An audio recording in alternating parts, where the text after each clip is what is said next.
You're listening to the Industry Alchemist podcast. The definition of alchemy is a seemingly magical process of transformation or creation. This podcast exists to hear the stories of entrepreneurs, business owners, and leaders doing just that in their industry. We hear about the journey of the brave souls carving a new path, moving their industry and our lives forward in a seemingly magical way. I'm your host, Matt Brower, co-founder and managing broker of Column Commercial Partners, helping companies save money on their real estate. Hello, and welcome back to another episode of the Industry Alchemist podcast. I am your host, Matt Brower. Today, my guest today is a very close friend of mine, which I'm sure is what many people in his life say about him. Shortly after moving from Tasmania and Sydney, Australia to Beaver Creek, Colorado in 2016, Finnian Kelly and I crossed paths through the Entrepreneurs Organization. Forming a solid connection from the start, we quickly discovered that we have a lot of similarities in the way we see, experience, and create our world. Finnian's journey through his education, business success, and self-mastery is vast, which we're going to get into a lot of that. And now being of service to others by sharing his gifts is what he's committed to. Finn, getting this conversation recorded on this podcast is long overdue. Thank you so much for being on the show. Thanks, Matt. I don't know if there'll be much conversation. I think I'm just going to laugh the whole time. I know. It's kind of how it goes with us. That's the similarities of life we have, is that we're playful and we laugh. Yeah. No, it's so true. So actually, and I'll tell you, like, I've had this podcast, I don't know, for a couple of years now, 50 something episodes. And I've always known that you're just a complete badass in business and coaching and mastery, self-mastery and everything. What had it click for me to say, how have I not had you on here before, is the email that you sent out recently, and I'm pulling it up right now, where you said, talked about corporate consciousness. And in your email, you said, "It is my mission to raise consciousness and ignite the innovation needed to define new norms in the corporate world. We need a paradigm shift where leadership is intentional and cross-functional, not a byproduct of hierarchy, authority, or operating on autopilot." I love that. And I don't know if you've probably noticed, a lot of listeners have noticed, I've really shifted who I have on this podcast to not just innovative entrepreneurs, which is always going to be the case, but innovative entrepreneurs that are also doing their part on their own conscious path and helping others shift into deepening their conscious path as well in their journey. And you're like the perfect example of doing that. So I'm so excited to have this conversation with you. Thank you. It's fun that we're even at a time in our life where we can send out emails like that. And like there was recently a article in the LA Times about me, which was it was like bringing trips to the boardroom or something like that. And yeah. It's fun that like that's actually being celebrated right now. Now that was a breath journey trip, but it's amazing what people are open to now. And I think that's what I feel my deep calling is that it used to be that business was separate from personal, science separate from spirituality. You either had to make money and be a bad person, or not make good money, be a good person. And what we're starting to see is you can actually have it all. And it needs to be all, because we can't separate parts of ourselves. We're one personality, one being. So the idea that we can separate personal and business is just crazy. It's like saying, oh yeah, it's crazy. I'll just chop off half my limbs. Yeah, I love that. That's incredible. So I actually just recorded an episode. It hasn't been published yet, but with Ron Carson a couple of weeks ago, and he said something very similar, and he's a perfect example of what you're talking about, like the wild success. I love that. It's incredible. Yeah, we're creating a new company right now together, which is really fun as well, to totally sort of transcend the way people live, which is exciting. And where we spend most of our time and energy is in the workplace. So the workplace needs to be a place where we feel whole, we can create, we feel inspired. It's a place where we can feel safe to express our feelings. And I'm really excited about what what is coming into the corporate world right now. Mm-hmm. And there's also a resistance. There's also a resistance as well. But that always happens. Like, a lot of people are fearful of what's happening in the world right now because it seems like it's so much worse, but everything's better than it's ever been. Like, we're in an amazing world. The difference is that we have such access to media, so we hear about everything negative. And also, I used to be an army officer, and we would talk about, like, in combat, what would seem like the most dangerous battle or the most heavy, or we felt like it was just coming so strong, was often just before the collapse. It was like their last stand, the last rising up. And I feel like that's what's happening with the collective ego right now, is that the people who have been running and controlling are fearful, so they're throwing everything at us. It's like the artillery is coming at us right now. But I feel like that's a very, very positive sign for the world. And eventually one day you wake up and you're like, oh, what happened? The war's over. Yeah. It's like thinking about ripping the Band-Aid off is not what hurts. Actually, ripping the Band-Aid off hurts. But then once you do, it's like, oh shit, that was all that was. That's like kind of an analogy of what you're talking about. Totally. Yeah. That's cool, man. What a great outlook.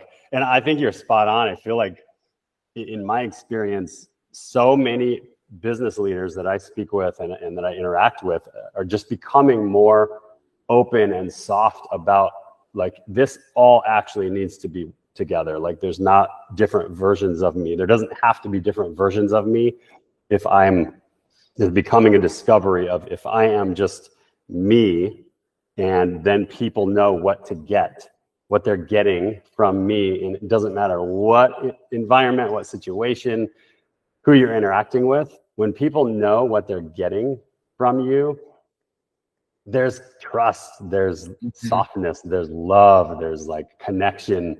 Wow, this can work in relationships, in business, in friendships, everything. It's just how the world should work. And I think that a lot of people are waking up to this. So yeah, it's also so much easier for yourself because you don't have to remember all the different stories and all the different masks you have on yourself. Right. So now it's just, this is who I am. I do everything with intentionality. So obviously I'm very conscious. I have deep spiritual practices, but I also party in the same way. And people who could just see me from an outsider, they might see me in that little world and go, oh, he's meant to be this conscious, intentional being.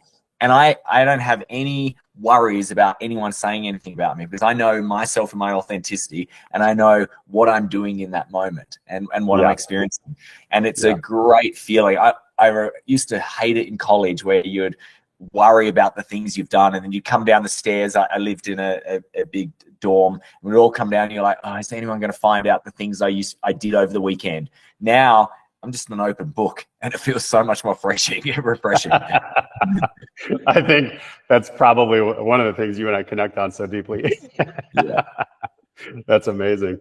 So when we first met, you were you were already wildly successful just in business. And I hearing about you and then finally meeting you through the other members of EO, you were running a business in the financial services industry, wealth management, basically, right? Wealth advisors.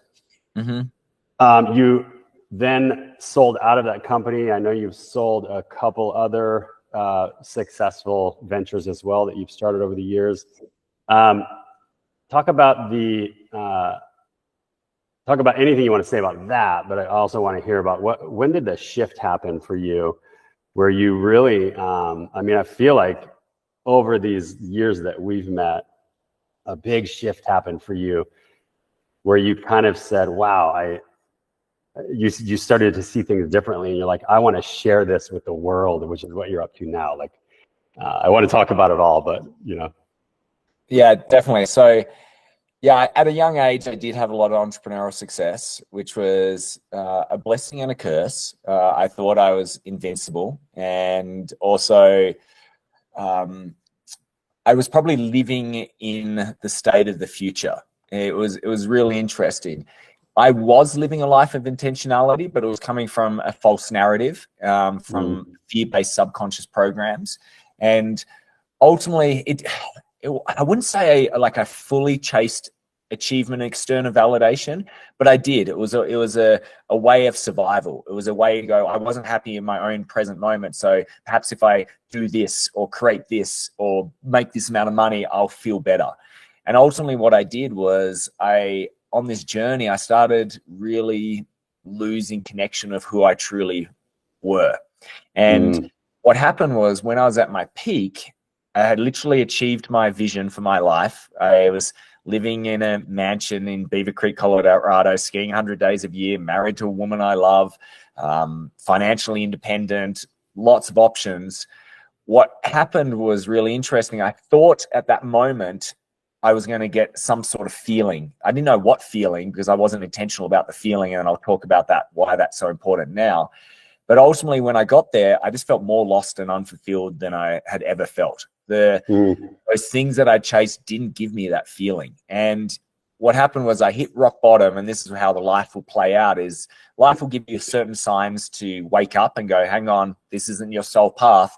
And if you keep ignoring them, the little messages and the wake-up calls just get stronger and stronger. And effectively, what happened for me was eventually my spirit picked up my soul and just went, wake up. And it dissolved my marriage, business, finances.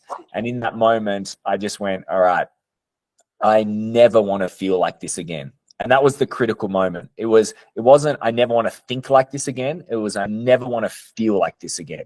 Because ultimately that was what was happening in the present moment. Feelings are in the present moment. Thinking is about the future and the past.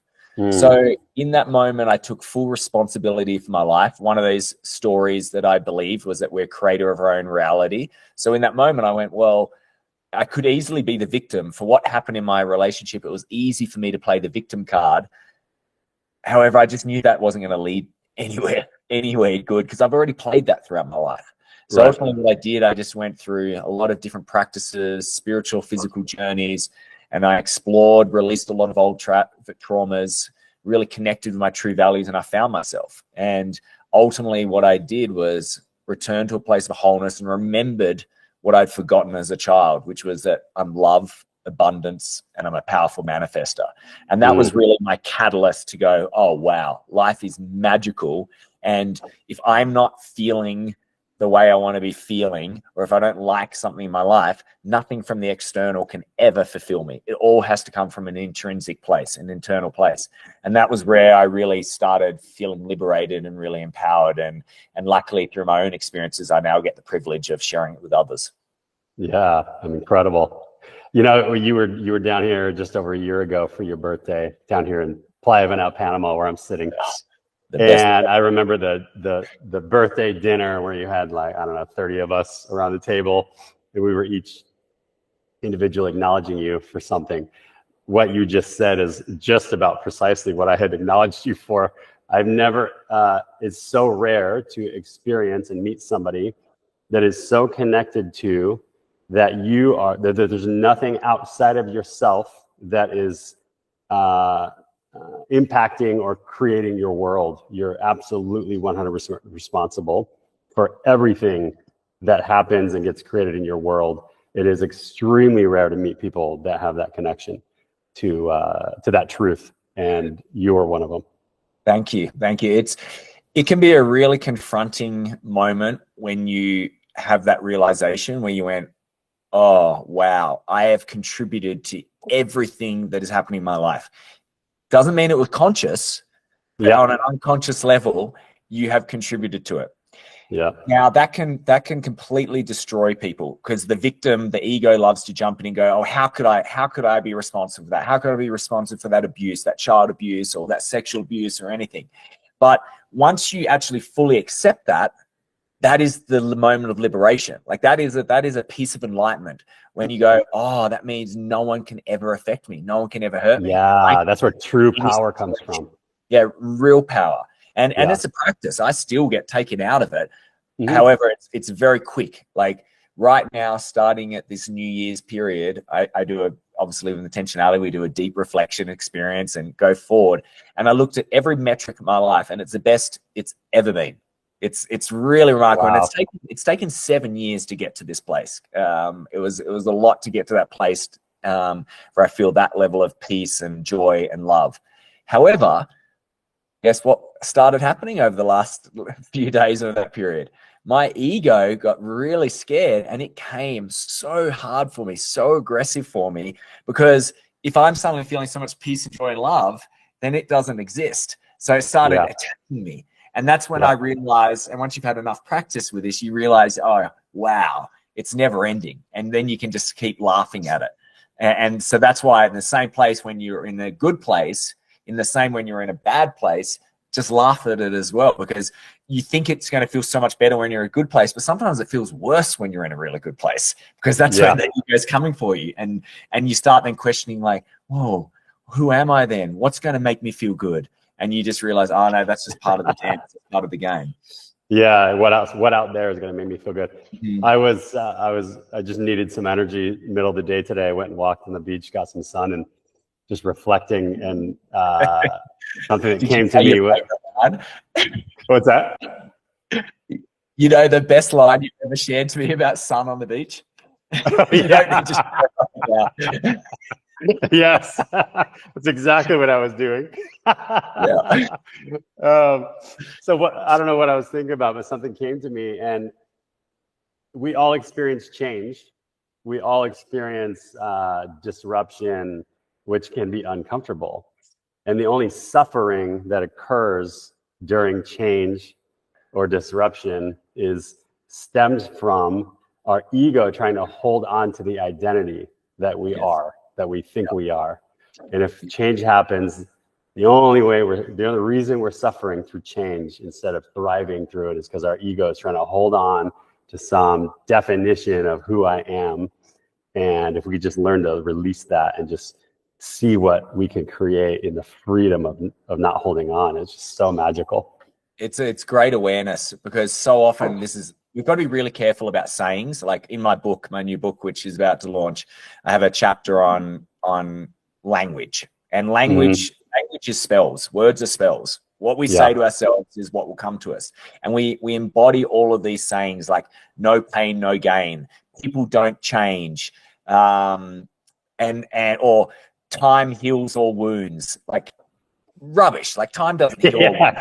Time heals all wounds. Why is it that so many of us are dealing with mummy and daddy issues 30 years later? Like it shouldn't be healed. It compounds our wounds. It just goes out of a mindset. But one of them is people love to say, oh, I don't like change. And in that moment, I wish people would just have an awareness that actually you do love change. It's the human evolution is to change. Like we're here for an expansive human experience. What doesn't like change is ego, because that's where it exists. It exists in the present, in that moment, making you feel like any change is a threat to it, because it doesn't know whether it's alive in the other side. But the soul always does. So I want really encourage people to let go of that story of I don't like change. Like we all love change. Your ego doesn't like it. Oh, so good. So good. So I want listeners to know everything that you're up to, because I've known you for years, and somehow I only just experienced your breathwork journey at Burning Man a few months ago. And holy shit, rock star level, what the fuck happened? Oh my God, experience. And I've heard this from many people that have sat with you through this process. Let's dive into you're up to so much, and you and Sydney, your partner Sydney, love you guys to death. And you're so busy, you're traveling the world, you're creating, and you're just sharing these gifts for everyone. So you're obviously a keynote speaker, forum facilitator for Entrepreneurs Organization, Young Presidents Organization. I know several others, if you want to mention any. You want to dive into kind of everything you're up to right now? Yeah, I'm doing a lot, but they're all linked. If you actually, they're all linked.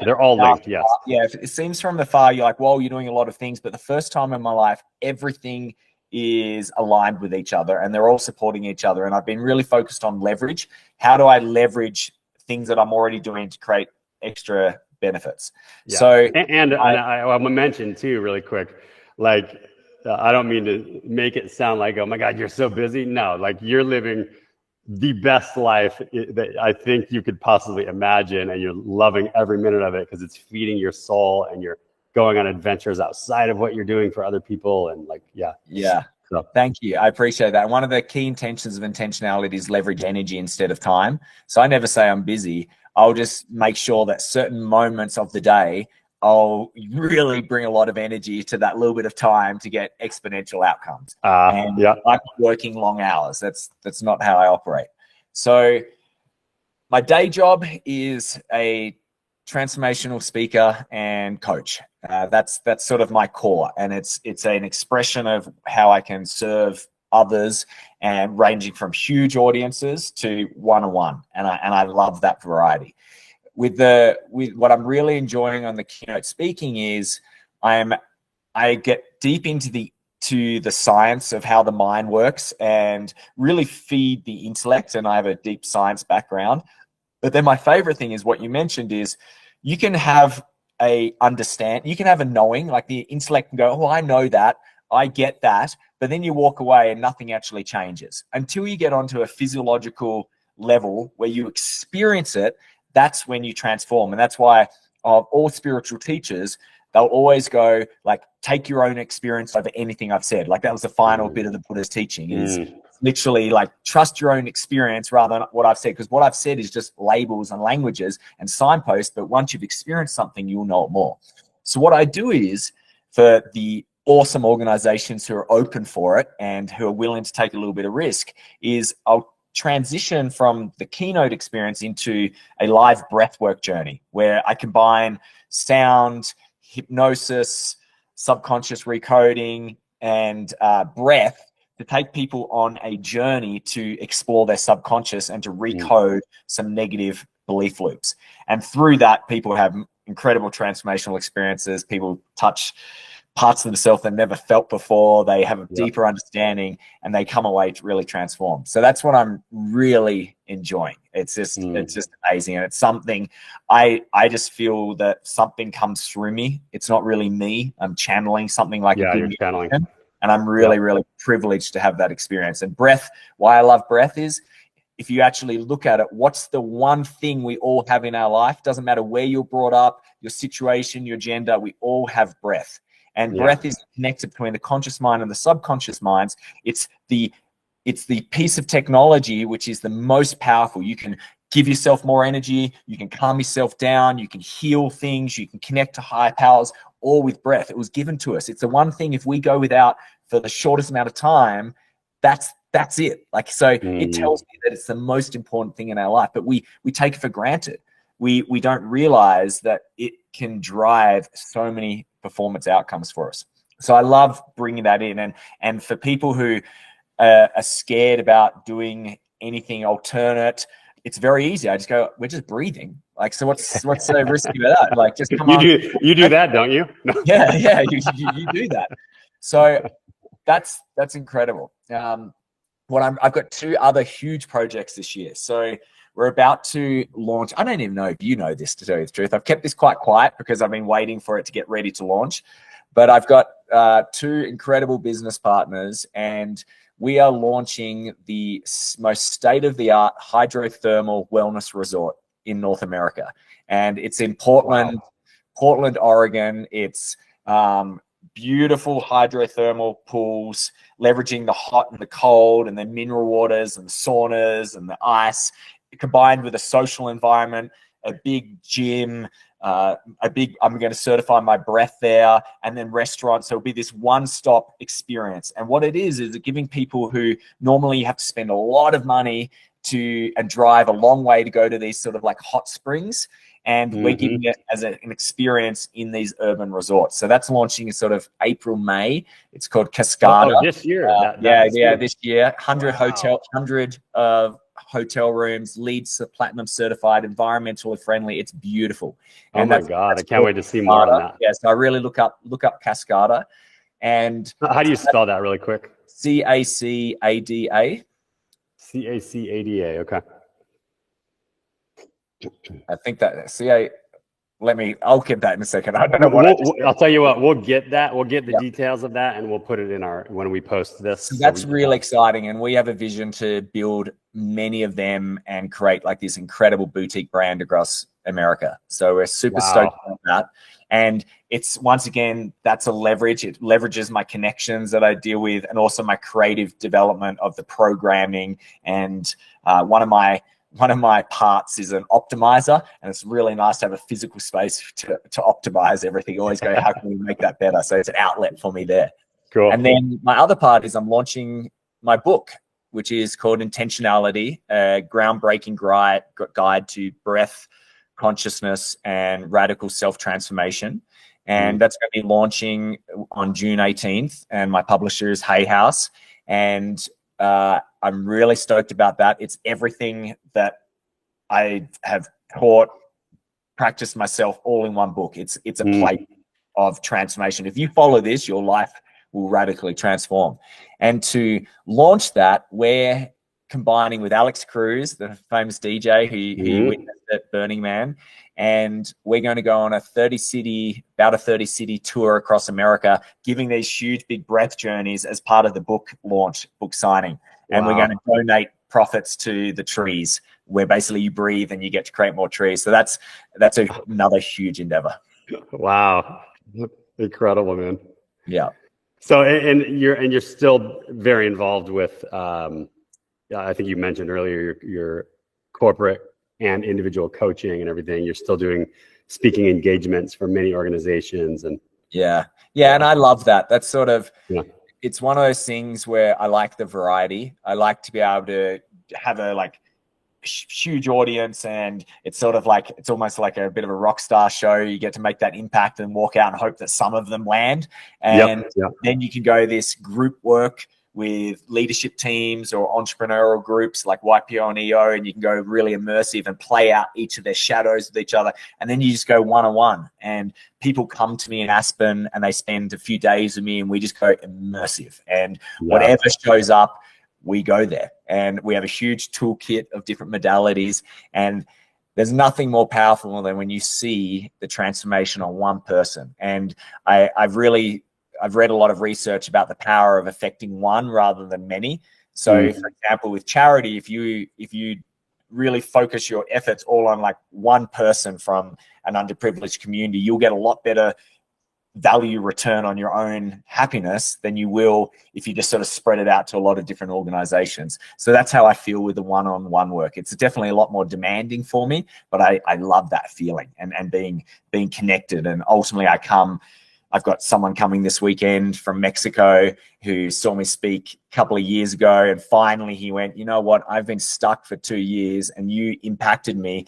Can I come on a journey with you? And I'm like, yeah, let's go. Wow. And I know at the end of these few days, he's going to be a transformed being. He already is transformed from a lot of the work we've been doing. And we come close. We become a new friend in my life, which I love. Yeah, it makes a lot of sense, because when you're closer connected to the shift of the change that you're having in the world, that's what feeds, a lot of people that they may not realize it yet, but it's never money that fulfills them. It's never, like going back to what we were talking about, it's never something out here that fulfills them. It's actually when you start on this type of journey, what most people discover is there's actually contribution. And then having a deep connection to the contribution that you're actually making, that actually fulfills most people. Oh, yeah. So it's beautiful. So in your journey, which I know continues, you've mastered so many things, and you're a master for others, and the student in you continues. You just did this, this darkness retreat, and I know this never ends for you. There's always more layers to the onion, which I love about you. So far in your journey, what has been the most challenging thing that you have faced? And either it could be for you personally or interacting with someone else, or anything come to mind there? I'd still definitely say the end of my marriage was the most challenging thing. But really what came with that, it wasn't really so much the end of the marriage when I reflect on it. It was just the whole collapse of your identity. Going about, well, now what? Like everything was, my whole meaning was to get to this place, and now what? So that was really confronting. But also I look back at that time and it was so magical, because everything was new. anything goes. And when anyone says that they're going through a divorce, a massive transformation right now, like, which seems really confronting, I say congratulations. Like, I was actually at a speaking event the other day, and an entrepreneur came up and he shared how transformational that was. And then he shared about how he's going through a divorce. And I just went, oh, congratulations, buddy. And he stopped and he looked at me and just went, what did you just say? And I said, congratulations. And I smiled. And he just looked at me with this loving expression. He just went, oh, thank you so much. That's how I'm actually feeling inside. But everyone's projecting all this sadness and all this shame and all this fear of me. And I didn't know how to operate. And that was just a moment of permission. I said, save this time, because everything's open, because there's not many moments in your life where everything gets sort of blown open. And then we get into our normal bits of life. And for me to change my life now, like, it would have to be a really big explosion to have something different. And I don't really want to call that in either. So whenever that happens, savor those moments, because you look back and you're like, oh, wow, I could have done anything. Like, I'm so grateful I went and walked the Camino del Santiago pilgrimage during that time, a 500-mile pilgrimage across Spain. And while I was there, I was dealing with the divorce, like the concept that my wife was never coming back. I was also dealing with a massive legal case over a business that we sold, and we were basically realizing they were never going to pay us money. And I was dealing with this as walking 30 miles a day. And that was a really challenging moment, but also the best time of my life. Like, it's my best memories. So, so we've got to remember that, and this is something, there's a Hermetic law, one of the 7 Hermetic laws, which is the law of duality. And it's this idea that the difference between bad and good is 1 degree of separation. And it's that concept of we love to live in this binary place of like hot, cold, good, bad, evil and great, whatever it is. But on the temperature, masculine, feminine is another example of that. But that doesn't exist in real life. Like I always say, like, okay, tell me on the temperature gauge where it goes from cold to hot. Can you answer that? Yeah. It's different for every single person. Yeah. In Panama, we're making it up. Yeah. It's like 90 degrees is cold, but here it's 20 degrees. Like it's very different. So it's different. And you're sitting in Aspen right now. Yeah. Yeah. In Aspen. Yeah. So 1 degree of separation is suddenly where it goes from cold to hot. And if you look back in your life, people always say my most challenging times were the things I'm most grateful for. That's where I had the greatest transformation.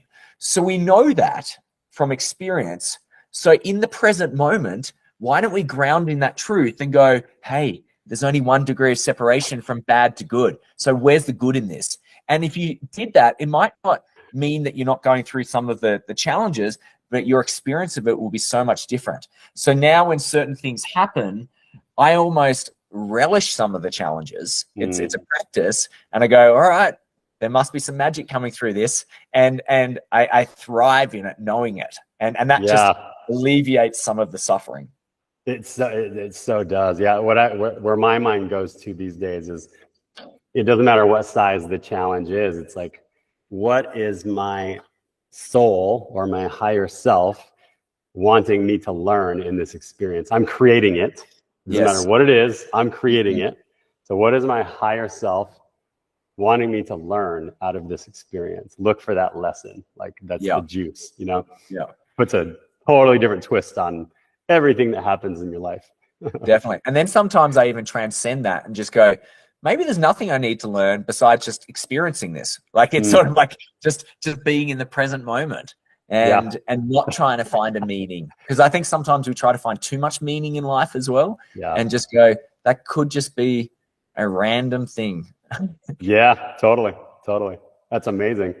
And then I think you may have already answered this, but on the flip side, the duality of what is the biggest, most juicy, exciting, like, aha or experience that you have come across, biggest transformative experience that you have experienced? It could be the same experience. Yeah, I've definitely had my divine and God moments. Like my first one was walking the Camino to Santiago pilgrimage, and I'd been beating myself up for 3 weeks, just torturing myself about all the shame about the position I'd been in, trying to go through like forgiving myself and all the people in my life. And I eventually got to this place where I was like so physically exhausted, so mentally exhausted. I was just present, one foot in front of the other. And then suddenly when I just like was so present, I just got this wave of love coursing through every part of my body. I was tingling. I felt connected to every living being. Everything was glowing. It was like angelic sounds. And I just wept. I just wept in emotion. And I remember there was a park bench there just in the middle of, I don't know why it was in the middle of nowhere.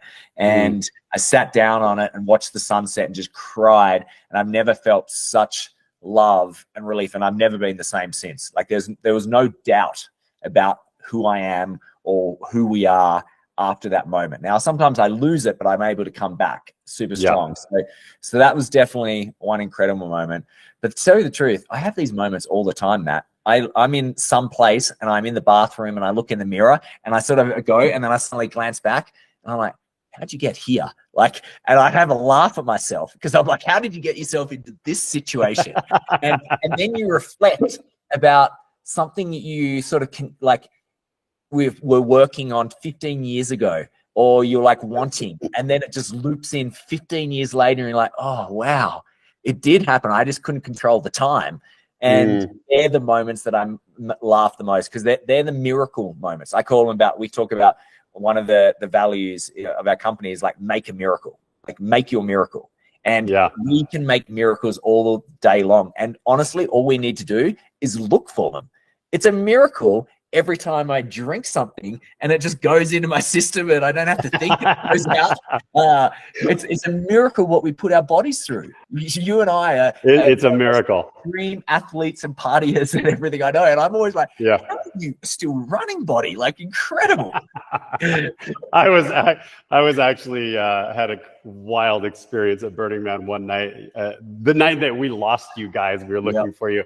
We were supposed to have the night with you guys and we couldn't find you, but crazy experience. And we were going back into the RV at some point and I started laughing and Kate, my girlfriend, says, what? And I said, it's just blows my mind what this body can.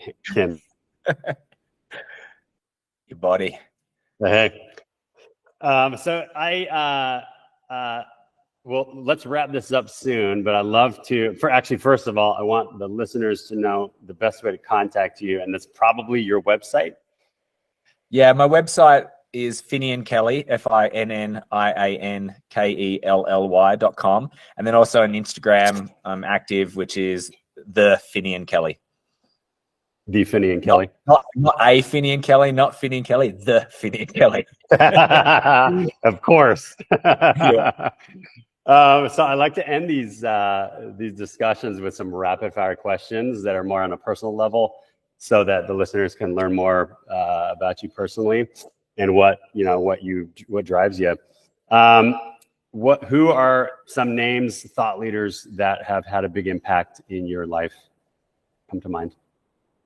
Yeah, so David Hawkins, he's a professor and psychologist who wrote all about the map of consciousness. Eckhart Tolle, and I would say Lao Tzu. He's my favorite author of the Tao Te Ching, and Thich Nhat Hanh has been really powerful with Buddhism as well. Nice. And you mentioned the Hermetic principles. I actually just finished the Kabbalah, the book, the Kabbalah. It's amazing. It's one of those books that you just need to just pick up and read all the time, just to remind you. If you live by those principles, life is great. Yeah. I mean, it's the highest level thinking that I have come across and am aware of. I'm sure there's more layers, obviously, but it's incredible insight. It feels pretty truth to me. I feel like it all comes back to the 7 principles. Absolutely. I agree. How about like technology that you use that you lean on a lot to do everything you do? It's funny. you know, what instantly came to my mind was heated socks and heated gloves, because I ski so much and I have cold fingers and hands and I love them so much. So that's definitely one. And I obviously, That's an amazing technology where you live. yeah, I use a Kindle to read, and I use headphones a lot, and just my normal laptop. I'm not I love technology, but it's not like I'm constantly using it to optimize myself. I feel like we've got enough technology. The breath is my greatest technology, and that's what I use the most. Yeah, I love that. Yeah, and I'm new to the breath journey, but yeah, I'm obsessed with it. I love it, and discovering more and more about it. And I need to spend more time with you about that. Wait till I teleport you. Yes, I'm pretty sure you did at Burning Man, but no, there's another level. There's another level. Okay, cool. Yeah. Let's see. How about books? I know you're authoring one. It's coming out very soon. And you're not ready to share that yet, right? Like, there's no links to purchase it. You can find it on internet, like all the pre things are out there, but there's not a place to buy it or anything yet. Not yet. Okay. Well, we'll if there are links, we'll put links when we post this episode. Definitely. So my favorite books would be 4 Agreements by Don Miguel Ruiz, New Earth by Eckhart Tolle. Once again, Dao De Ching. I love Power versus Force with David Hawkins. And then Deep Clearing by John Ruskin. That's probably one that people don't know as much, but it's amazing. I love that you're going into the darkness now. I know. Down here in Panama, you're still glowing. You're still glowing in the darkness, though. I can see you. It's your light from your face. It's like shining on me. So yeah, you never know what you're going to get with the power down here in Panama right now. So, and then last question. Boom. Thank you. Lights. Last question. What is your superpower?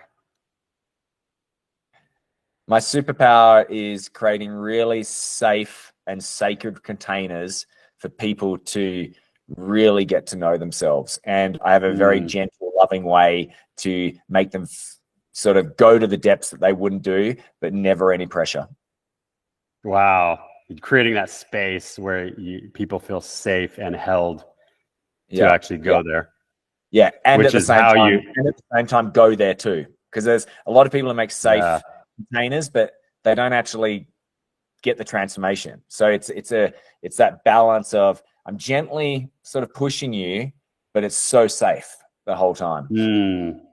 Yeah, man, that is what a great articulation of what I experienced in that breathwork session at Burning Man. Sorry, I keep mentioning that, but I appreciate it. And that's a balance between the masculine and the feminine. That's, if you had to summarize it, that's probably it. Yeah, that's beautiful. And feminine, going, you can't do anything that will make me not love you, or I won't ever judge you, full acceptance. But then the masculine going, hang on, you want this? Let's go. Let's go. You got this. Yeah. Got this. Yeah.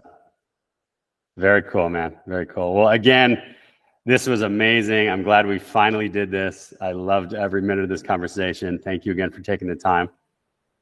Welcome, Maddie. I look forward to many more laughter, fun moments in our life together. Yes, you guys have to make it back down to Panama soon, or we'll make it to Aspen.